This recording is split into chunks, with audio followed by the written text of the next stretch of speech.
a reasonable sense of the intervention of the committee by deleting the issue of access to the NDIC as a body. I thought you should not grant discretionary powers on the examination by a report that emanated from the banks to only the CBN. Look at what I'm reading. If you look at section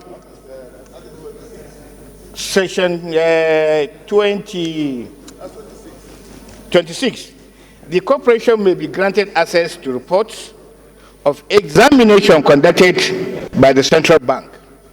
What does that mean? If there are reports from banks through the NDIC to the CBN, and the CBN and the NDIC now request for the examination undertaken by CBN, here, this provision is deleted. I thought, like the headings actually prescribe, giving the NDIC some powers. All through the Act, I have seen that a lot of these NDIC powers have actually been taken away. However, why would the CBN be the only regulator that cannot share this information with NDIC that are supposed to be partners? Why should the CBN become so powerful that its report can now be kept just alone and the NDIC does not actually see it? Look at correcting the numbering. The Central Bank of Nigeria should have the discretion on the report of the examination that it may share with the corporation. That discretion is not good for balance, is not good for equity. The CBN should share this information with NDIC. And if not, why not? That's what I asked the committee. Why not? Why wouldn't they share it?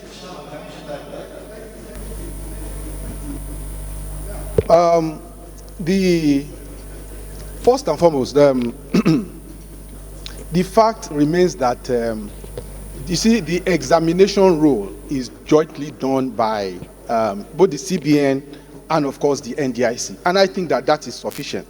There are other roles of the CBN that NDIC ordinarily will not participate in, i.e., supervision of the banks.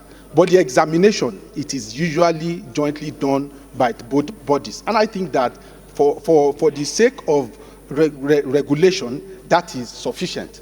And so, because the role that the NDIC plays is more like beyond the yearly examination, you know, they play more of an after-fact role when, of course, there has been final liquidation of the challenge.